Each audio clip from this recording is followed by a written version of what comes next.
I'm Lawrence Owen. With me, as usual, is my boy Colts Loyalist, and we're going to do something a little bit different. This is the inaugural video where we're going to go over team by team, each team in the NFL, starting with the AFC East with the Buffalo Bills, and we're going to give our 2022 outlook for that team, what our expectations and how we expect this team to finish off this upcoming NFL season. How's it going, Loyalist? And how excited are you about this new series that we're getting ready to do? I'm very excited, and as you know, I'm a closet Buffalo Bills fan. So I enjoy sitting there and starting off with these guys and just getting your take and see where we're at as far as comparison.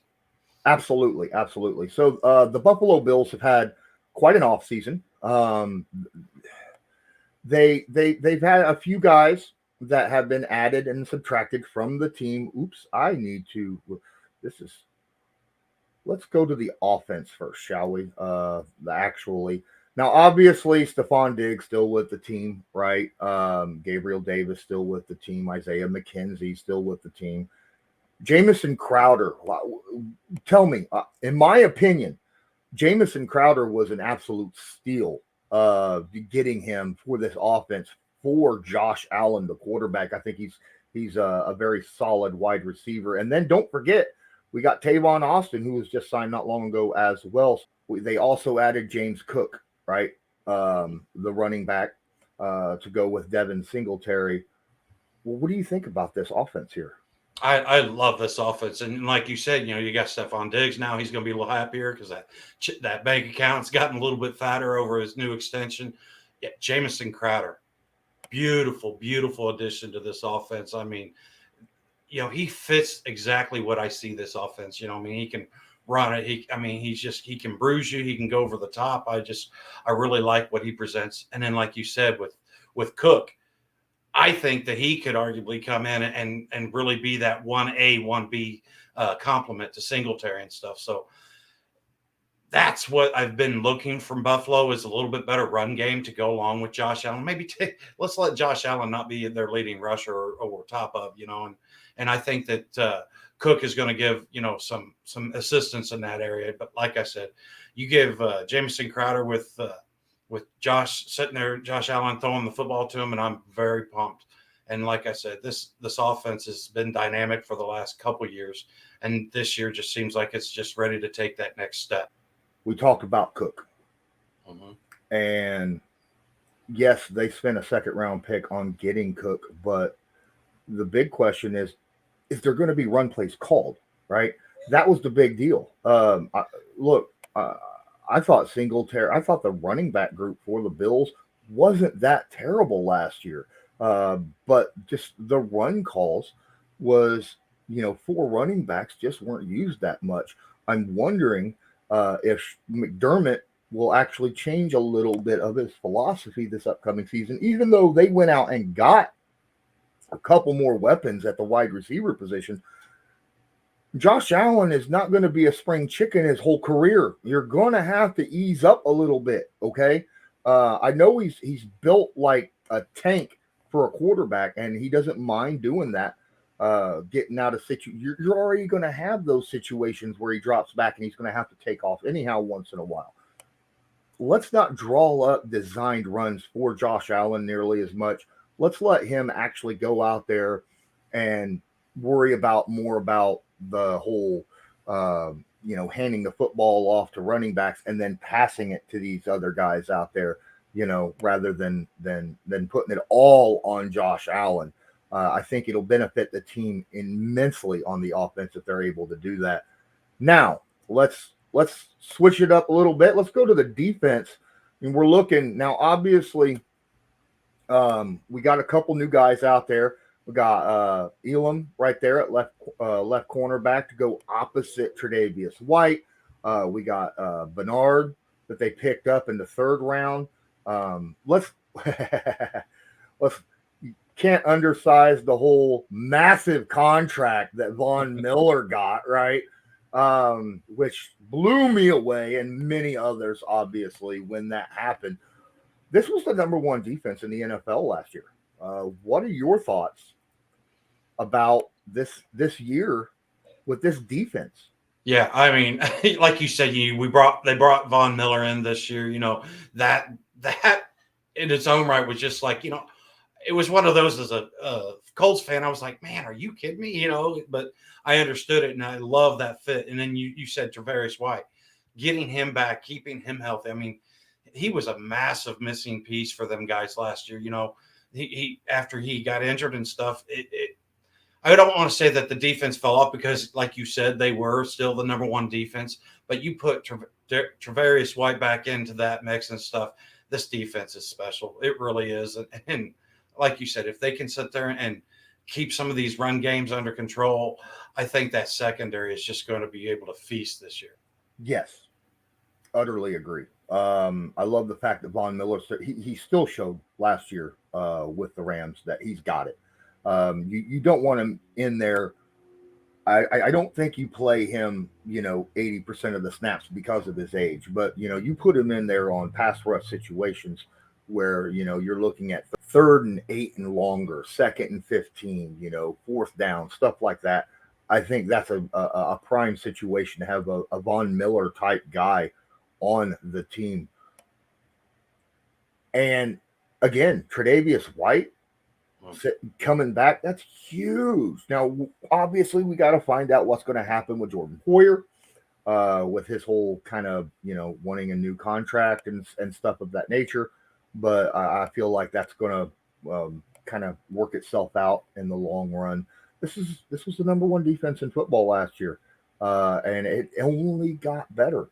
So, we're looking at a very dynamic offense with a very good defense. This could legitimately be the best team in the AFC. Hey guys, please smash that like button, hit subscribe if you're not subscribed, and tag that notification bell so that you're notified next time I go live. Don't forget, you can also share this video to your favorite social media, and please open up that description of the video. In there you find a link to my Patreon, which is only $5 a month. Get all of my content plus Patreon specific content, and of course my merch shop right here.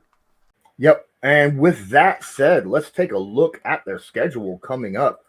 Obviously the preseason, their three preseason games, they're going to be hosting the Colts, then they'll be hosting the Broncos, and then they're going to Carolina. Those two of those teams are looking to be very good this year, so they're going to get a good look at their backups during preseason, and you don't get a better matchup week one, right? I mean, the NFL freaking Super Bowl champions, and then the Titans.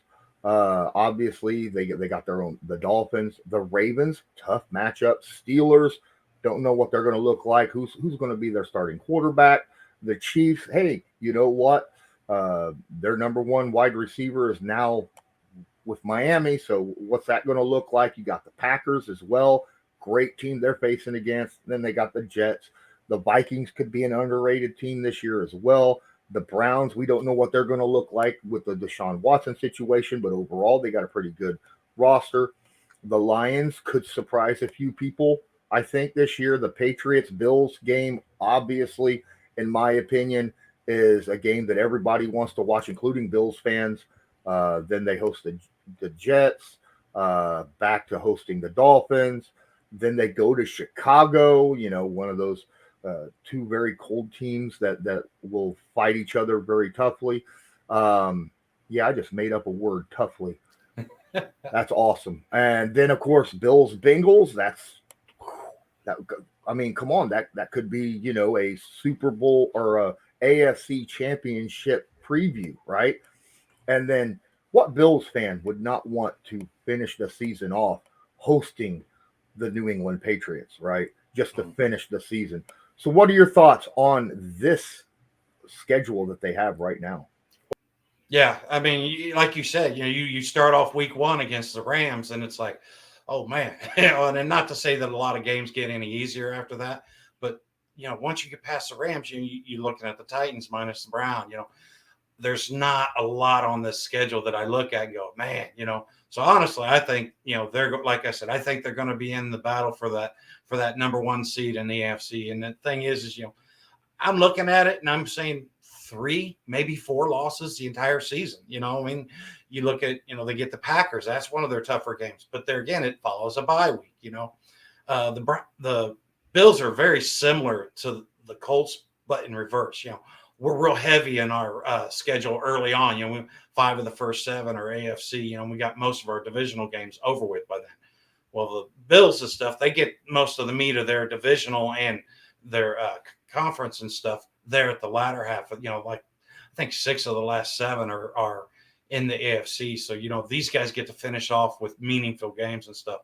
And like I said, I think by then, barring any major injuries to some of their key players and stuff, I can see this being 13-4, maybe even 14-3 for the season. This channel is proudly sponsored by the Backroom Collection. They do beautiful sports canvas art with football, basketball, baseball, and other sports themes.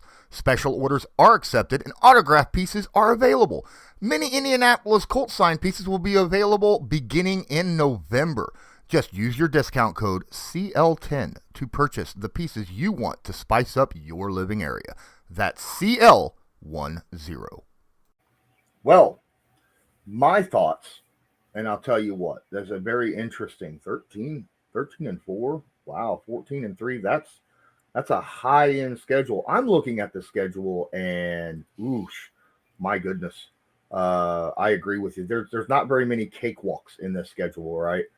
Starting off right off the bat, like you said, with the Rams, that's a tough. That could go either way. The Titans, now they should beat the Titans, but they should have beat the Titans last year, right? But they couldn't get in the end zone. Now the Dolphins look like they could be a better team this year, with depending upon how Tua works. The Ravens are the Ravens. The Steelers are the Steelers. They got so many tough matchups. I'm looking at it, and you're right. They could be a 14-3 team, or I think their floor. I think their floor is 11-6 because of all these number 1 teams that they're fighting against. Teams like the Chiefs, the Packers, the Rams. They just so many really, really good teams that they have to fight against. The Bengals, and then divisional games. They can go either way many times. I mean, you've seen the first matchup between the Patriots and the Bills last season, right? Where it was just a bad game. And heck, Mac Jones only threw the ball, I think, 3 times or something like that, and they ended up losing to New England. So barring injuries and stuff like that, I like this team. Again, I think their ceiling is around 14-3. I think their floor is 11-6. And they could legitimately be the number 1 seed in the AFC and be the AFC's favorite to go to the Super Bowl. What do you think? Do you think that they'll have a shot at making a Super Bowl this upcoming season? Well, if they didn't have to play the Colts, I'd say yes, but no. Yes, this team sets its own, horizons. Like you said, yes, they could have at 11 or 12 as the floor and stuff. That's the floor. I mean, that'll probably get them in the playoffs straight out of the gate. And let's not forget, we talked about that Chiefs game.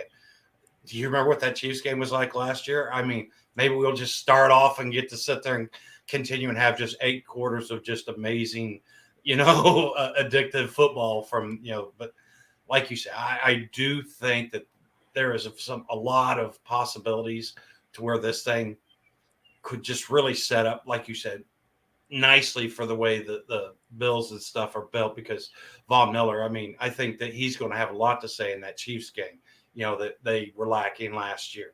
So there is a lot of interesting pieces. And let's be honest, these guys getting these new contract extensions and stuff, they're going to go out and they're going to want to play like the hair's on fire, to prove that, hey, this was a good choice. Because, I mean, Stefon Diggs has always been very happy since the day one that he got to Buffalo. And now he's just a little bit happier.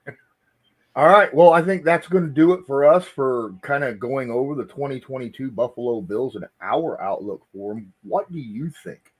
Please let us know in the comments. Please don't forget to smash that like button, hit subscribe if you're not subscribed, and hit the notification bell so that you are notified when we upload new videos or go live. Obviously, this is only the first, as I said at the beginning. the first of the series where we go over every team in the NFL, and the next will be another AFC East team. So until next time, I'm Lawrence Owen. That's Colts Loyalist. And as usual, have a good one.